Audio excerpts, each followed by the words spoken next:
Hello, I'm Taeha and welcome back to another video. This past weekend was Keeblife 2024, which is the biggest SoCal meetup that's been happening for the past 3 years now, but it also doubles as a fundraising event.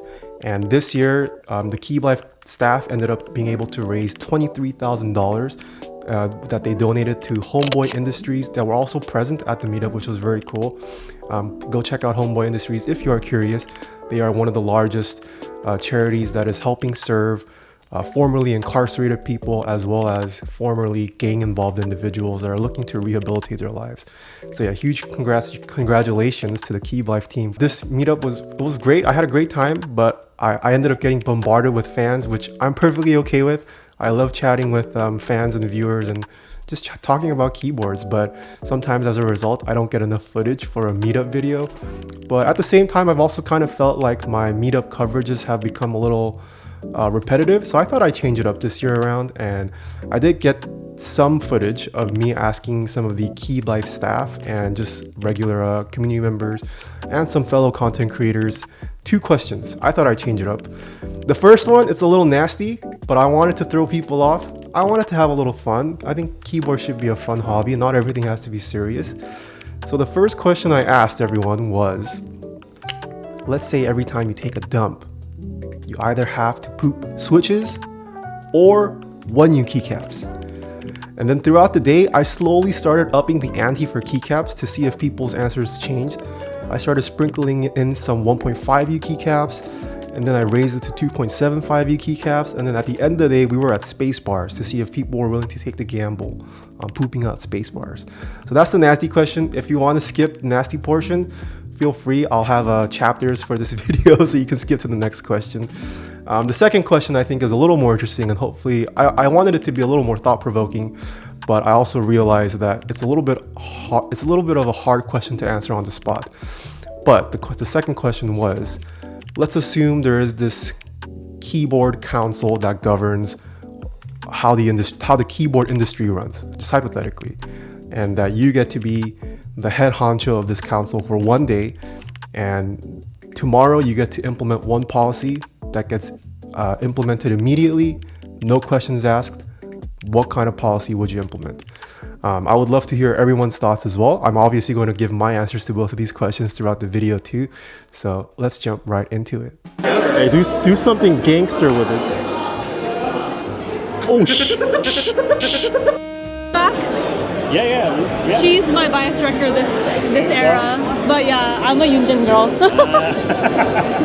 Yeah, look at these Korea boo. Cole's beautiful creations. Trung or Onion 3D printed this case over here.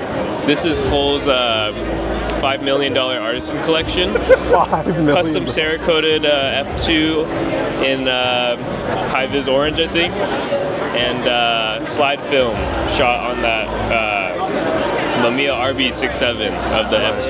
And my Yamanote. Okay. Amazon $50 keyboard. Can I ask you a question? Do you want a nasty question or a thought-provoking question? Nasty. Nasty? Okay, if you had, let's say when you shit, you either shit switches You okay with these or questions? 1 new keycaps, or if you either shit switches or 1 new keycaps. Okay. Which one would you rather? 1 new keycap. Yeah. 1 new keycap? Yeah. Okay. What if it's 1 new keycaps with like 1.5 U keycaps sprinkled in here and there? Yeah. You throw the keycaps? Yeah. Okay. That's big enough. Yeah.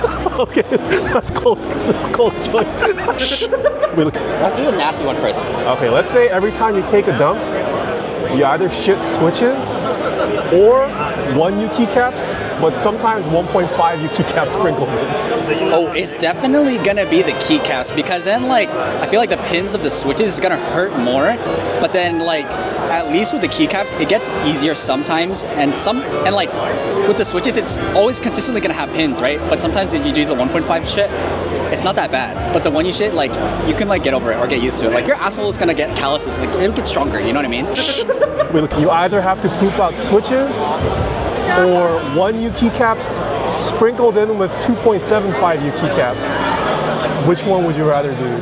I'll do 1U with sprinkled in 2.5. Yeah, okay, everyone's doing keycaps, okay. For real? Yeah, maybe I need to up it to space bars. Oh no! I'll be so cursed. If every time you take a dump, you either have to shit switches or 1 U keycaps with 2.75 keycaps sprinkled in here and there. What would you rather shit out? The keycaps, every sprinkled out. Even if it has 2.75 U keycaps? Yeah. Okay, okay. Did you know that the human anus can stretch 8 inches? You either shit switches or 1 U keycaps with a 30% chance of getting a space bar. 30% chance of getting a space bar. What would you rather poop out? Probably keycaps, because I feel like shitting switches could cause it to get stuck. What if there was a 50% chance you get a space bar? I feel like the cause of bleeding would probably be less with keycaps than with the metal pins on switches. Okay, okay. Maybe Do I get an artisan event? Is there like a 1 in 100 that I shit an artisan? With switches or 1 U keycaps with a 50% chance of getting a space bar in your poop. Well, let's say 40% chance of getting, a 30% chance of getting a space bar. I'll take my chances with the keycaps. Maybe I'll up the ante. 60% chance of getting a space bar. 60. Chance. So this is what I'm thinking, because switches, they have 5 pins, right? Yeah. And they also have the stem. On its way out, it's gonna scar. But after enough scarring, it's kind of like a Muay Thai, right? Where you keep breaking, you make micro fractures, right? And then it keeps repairing stronger and stronger. So if you keep shitting switches, your asshole and your intestinal line will get stronger and stronger. Yeah. So I'm gonna go with switches. You're the first one today to go switches. Dude, why not? So here's my take on this question. If it's just 1 U keycaps, I think I am okay with choosing keycaps over switches. But the moment you start introducing 1.5 U keycaps and longer, I think I'm gonna switch over to switches. Like even I think 1.25 I'm okay with. But the moment, even a 1.5 U keycap, if it comes out the wrong way, I think you're in for a world of hurt. And space bars are definitely a hard no for me. I mean, if it comes out, there's that one perfect angle where it's okay, but anything else, I don't want to be shitting space bars every day. All right, before we move on to the more thought-provoking question, a word from today's sponsor, Mode. Mode Designs is still one of the few vendors in the hobby that is offering quality keyboards regularly in stock. They have an online configurator that updates in real time as you select your options. That makes ordering super easy. If you share a similar aesthetic to me, I think you'll find Mode keyboards right at home on your desk. They have a very consistent, clean, modern, minimal design language throughout all of their products. The Mode Sonnet is still one of my favorite 75% keyboards to date, and I think Mode offers some fantastic colors and finishes that are pretty hard to come by in this hobby. Some of my favorite color options that I've seen from Mode are their olive colorways, their cream colorways, and of course their wooden accents. They're one of the few vendors that offer wooden accents, and I think they do it extremely tastefully, such as on their latest product offering, the 65. Check out the Mode 65, which I have here with a wooden accent, and it attaches magnetically. So if you'd like to purchase a keyboard that won't break the bank too much, but still is a very premium product, check out modedesigns.com/Taeha types. I have like 2 things in my head, sure, right? Go ahead. One of them is that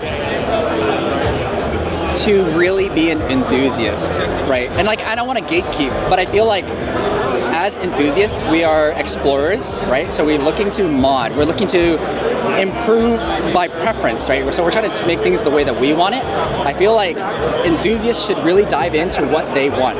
So that means like going outside of the norm. Like we have tape mod. Like that's a thing that was like weird, you know what I mean? Like before, back then, like it was foam. Like people didn't do foam all the time. That was a weird thing. And then like now we have all these like Band-Aid mods or like stab mods or all of these things. And then you see like manufacturers are making stabs differently. You know, I feel like there should be a rule to call yourself an enthusiast is to actually dive into what do you want versus settling for something. Because I know that it's easy to settle for like, oh, I like this sound, like it's decent, versus no, I want this specific thing. That is one thing that I feel like I would set as a rule. And the other part is that how would you like enforce that? There's nothing actionable. It's like you can't call yourself an enthusiast unless you have proof that you've experimented. Like you need to experiment outside of what people are considered. Because it's like, oh, let's say there's a board that's for group buy, people get it, and they're like, oh, it sounds better if you do this mod. Okay, you do the mod, you don't like it, try something that no one's done, or try something that you didn't find, and then you're like, oh, what if I put something in it? What if I put fucking toilet paper in it? You know what I mean? Like, just do something, like, dive. Like, I feel like that is what the hobby is, because we're all tinkerers at the end of the day. We all like the idea that we're creating something, our own tool, like our everyday tool, and to really, like, just throw everything at it and see if it works. It is, if you're gonna post an IC or a group buy promo, you need to show a photo of the entire board. There's too many people posting ICs with like glamour shots or like just one, like a corner shot. Yeah. You cannot see what the entire board looks like. Doesn't matter if you describe what everything looks like, show the whole goddamn board. Like in physical, or can it be a render? It can be a render. Just like show like all of the parts of the board so you know overall what the board looks like. Every vendor has to ship out a pink keycap with every order. A pink keycap with Pink keycap. What's your reasoning for that? Because everybody needs to have a little bit of color in their life. Let's say there's a keyboard council that rules the industry. Okay. And you get to be king of it for one day. What policy would you implement that goes into effect immediately, that the whole industry has to abide by immediately? It can be anything, like vendors have to do this, or everyone has to go try out this keyboard, anything that you want. Oh, that's hard. That is so hard. That's even harder than shitting keycaps. Hold on. No new switches that has exactly same materials as already existing switches. I think recolors are fine. Maybe you can have a different spring weight, but you know, same material, same spring weight. It's gonna be covered by keycaps anyways. Why? It's at that point just a money grab. One policy that goes into effect immediately. What would be your policy? Upside down spacebar. Did I stutter? Down, that's quick. Okay, why? Okay. What's your reasoning? It just makes sense. Is there a fine for anyone who doesn't obey this? Okay, can you look at this real quick? It's right here. It's very plain, okay? Look at this normal space bar and where the thumb rests when your wrists are on the table, right? You see this corner? Doesn't make sense. But well, your hand shouldn't be on the table. Oh, okay, guy. But when you're typing like this and you have a flat surface to rest your thumb on, isn't that much nicer? Yeah, but you shouldn't be like this though. Okay, but even still, like, there's still an edge. No, there isn't if you're hovering. Are you blind? Do you need new prescription? Are you old? Are you really 48? That is. What happened to you? Flip spacebar for the win. Okay. You need another 360 headshot to set you straight. Oh my. That's all I'm saying, bro. Okay. If I had to implement one policy, I think the rule that I would implement is that everybody has to learn how to touch type with at least, let's say, 75% of your fingers. I'm not saying you have to type fast. I'm not saying you have to even type 100% accurately, but I think everybody in the keyboard hobby, if you truly are an enthusiast, you should learn how to touch type. And I don't want to hear any excuses. Oh, this is how I learned how to touch type. Oh, I'm 50 years old and this is just the way I've been, this is the way my muscle memory has been. I don't think that's an excuse. Yes, you don't necessarily need to learn how to touch type. You can easily type relatively fast, just hunting and pecking. But I do think typing with just 2 fingers, or let's say less than the majority of your fingers, and hunting and pecking is a very different tactile experience when you're gently typing with the majority of your fingers with relatively proper form. I think especially within the past couple of years, and maybe I'm partly to blame too, we have gotten so focused on just the product of the keyboard. But I find that there isn't very much content or even just conversations in general in this hobby about actually typing on a keyboard, discussing, typing techniques, typing ergonomics, typing layouts. No one really seems to cover that, and I think I'm gonna put out this video and hopefully start to change that a little bit. For example, the past half year or so, I've been learning Dvorak, and I've gained a lot of insight as to, what the differences are between Dvorak, QWERTY, what the pros and cons are between different layouts. And I think if you are someone that really wants to be considered a keyboard enthusiast, I think you should also want to care about using your keyboard properly. It takes discipline, yes, but I'm not asking you to lose like 50 pounds, right? I think, yes, muscle memory is hard to overcome, but it's also very doable. It's not a big mountain to climb, in my opinion. I think I'm a testament to that too. When I started off Taeha Types, I wasn't typing as fast as I do now. I think I started off my first stream averaging like 120 words per minute. These days, I'm closer to maybe 140. And once again, within the past half year, I've been learning Dvorak, and even on Dvorak, I'm able to type 100 plus now.